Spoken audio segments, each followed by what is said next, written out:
Hi, Duke. How are you? I'm good, Mark. How are you? Good, good. So happy to have you on the show today. I'm very interested in what you're doing and what you guys are planning on doing. And for me, personally, I'm a big NFL football fan. So anytime I can, see sports and see social media and see some of the cool things that, organizations like yours are doing, I'm extremely interested. So welcome to the show. Oh, thank you. I appreciate it. So when you look at what you guys, and you specifically, are doing today, can you kind of describe that for us in 30 seconds or so? Sure. Overall, our department, our digital department, is basically the entity within the building that is covering the football team. So we run the website, the mobile app, all the social media accounts, and we see ourselves as probably the most direct touch point between the team and the fans. So it's really just trying to cover the team just like anybody else would, with a little bit more behind the scenes access. I mean, don't you have kind of an advantage than the rest of us? I mean, don't you have a huge installed fan base already? Is it really that hard to engage with fans, or do you find it difficult to keep them entertained? There's always a challenge, but I think we certainly have that built-in advantage of having a vast fan base that rivals anybody else in the NFL, anybody else in professional sports. It's just something that we have to capitalize on. I think they're there for the taking.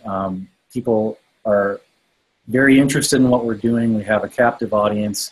So it's trying to determine what they're actually trying to find, what they could find from us that they can't get elsewhere. So for me, I think a lot of that is the behind-the-scenes content, the things that make them feel like they're actually at Lambeau Field on a game day, getting to know the players a little bit more behind the face mask. So we do our best to try to provide that sort of stuff. But yeah, it's certainly something that's a lot of fun to cover. The team and the history speaks for itself. So to be able to tell that story to our international fan base is really a blessing. And where do you put that content out? Is it on like a YouTube? Is it on Facebook? Is it everywhere? What are your primary channels that you like to leverage? We have three primary digital channels outside of social media that we run right now. So there's the traditional desktop website. We have a mobile website. We have a mobile app. And then there's the social accounts. So right now we're on Facebook, Twitter, Instagram. Our Google Plus has gone somewhat dormant here. And we're on Snapchat. So those are the primary avenues that we're reaching fans. We are certainly keeping our eyes open to what the emerging technologies are. We did a recent test with Facebook Live.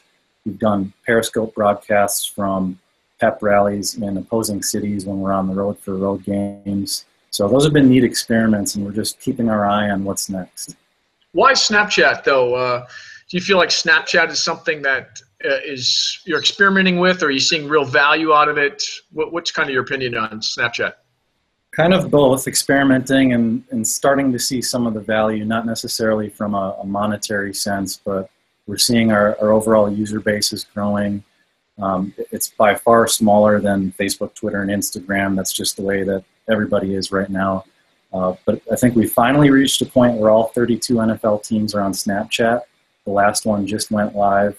We were actually the 30th to join, so we really took a while to see how things were developing before we dipped our toe in the water. But for us, it's just another way for us to reach a younger audience.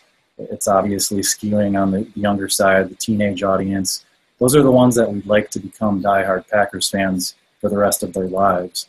So for us, it's just an opportunity to hit them there, to give them some of the game day content that they can't necessarily get anywhere else in a live sense.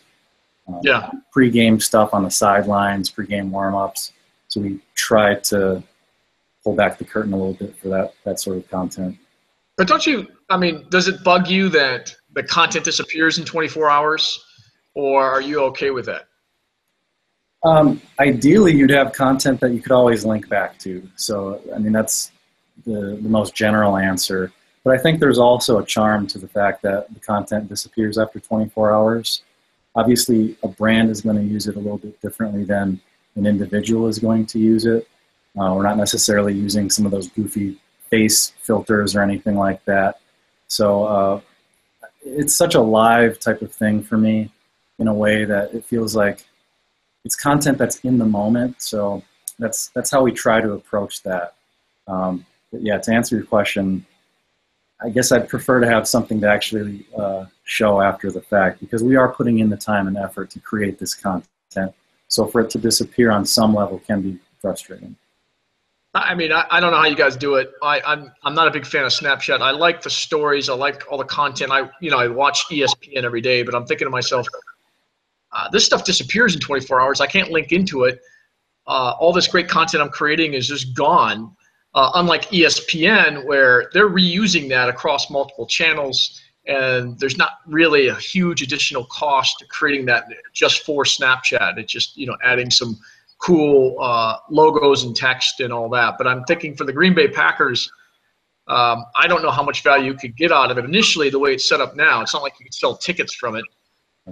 But I'm sure you're just looking at this as, okay, let's experiment with Snapchat. Let's figure out if it's going to work for us or not, and maybe in the future it'll work, because there's some things that they've decided to do that will help us with our overall goals. For us, it's just pure engagement, and it's purely trying to catch in more fans. It's trying to build that fan base. It's a very different element other than the other social networks. So our strategy for Snapchat is definitely different. Okay. And so let me ask you about technology in general. For me, I've been in the sports world for a long time on the sports marketing side. It seems to me that they're a couple of years behind typically than most brands. I'm not saying all organizations. So how do you keep up with technology, and what steps do you take to kind of make sure that you're not falling behind? We certainly do our best to keep up with the industry trends. A couple of years ago when we redid our mobile website, that was one example where we, along with everybody else, recognized that people were starting to use their devices everywhere, and the majority of web traffic was moving towards those mobile devices. So yeah, we put a lot of resources behind that. I think that's starting to pay dividends here. It's a project that's been almost 2 years in the making. We're continuing to iterate our mobile website experience. And this past year, I think we had a 91% increase year over year in the unique visitors that were hitting our mobile website. So it's certainly something that we feel gratified for having put in all of that effort. We've made the effort to put in redirects. So when we're pushing content out on social media, it's smart enough to detect whether you're coming from a phone, whether you're coming from a tablet, or whether you're coming in from a traditional desktop computer. So we're trying to serve up the best possible experience on each of these devices. Now, another focus for us heading into 2016 is probably putting more of an emphasis on our mobile app. It's by far the lowest user base that we have of our three main platforms on digital, but they consume by far more content than the other platforms.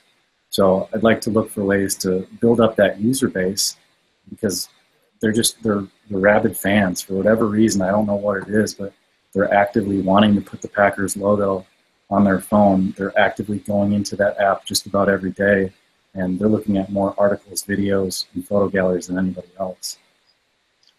So are these super fans, or are you just finding these are just everyday fans that like to do this with the mobile app? We don't truly know, but just based on the analytics, I have to believe that they're super fans based on the amount of content that they're viewing. It's in some cases 20 times more than the other platforms. So that's the only conclusion I can get to from that. And what is the purpose? Is the purpose of the mobile app to be like Snapchat? Is it just engagement, or is it to sell tickets or merchandise? What's kind of the purpose of the mobile app at the end of the day?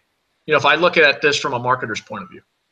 Well, we started out with engagement, and we're looking for ways to build on that in terms of monetizing that. So we're looking for more opportunities for our sales team to provide some things there. In terms of some of the other technologies that we're looking into there, we're trying to look at the game day experience here. A lot of teams have already done that, stadium-specific experiences.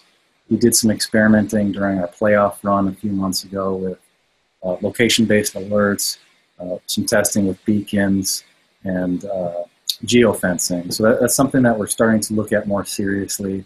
Now, our audience tends to skew a little bit older here in Green Bay. At least that's the statistics that we have on our season ticket holders. We're seeing the same thing on our digital properties too. So to some degree, we're still weighing whether the benefits outweigh the cost that would go into spending so much money into being able to find concessions in the stadium easier, in-seat ordering, wayfinding around the stadium.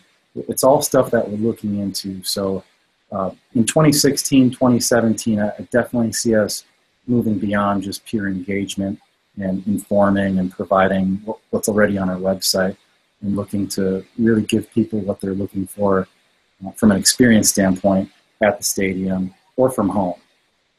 Have you asked the fans what they'd like to see in the mobile app, and anything you could share with us on that feedback? In a more informal sense, we haven't done any widespread surveys or anything. So I think there's definitely a percentage of our fan base that wants to see some of those high-tech things. They want to see replays on the app inside their seat when they're here at the stadium. Our Wi-Fi system here at the stadium, from my understanding, has been upgraded over the last couple of years. So I think just from a technological standpoint, that's just now starting to be something that's going to actually be feasible, where we had some technology limitations in previous seasons. Okay, and what results have you seen so far from the mobile app? Is it strictly engagement that you've looked at, or are there other benefits to people creating their own mobile apps? Can you share with us some of your results? I think it's been mostly engagement right now. It is giving people an awareness of the content that we're creating, covering the team. Going back to one of your earlier questions about selling tickets, we're in the unique spot where we really don't have to worry about that. I think our season ticket waiting list is over 100,000. Every game is sold out for I don't know how many years in a row. So we're really lucky. We don't have to push tickets. If anything, we might do more to cater to our season ticket holders, but to actually find a single game ticket here in Green Bay is a difficult thing, unless you're going through one of the official ticket brokers, Ticketmaster, or if you're just buying it off of somebody on the street. But we don't necessarily have a lot of that to sell.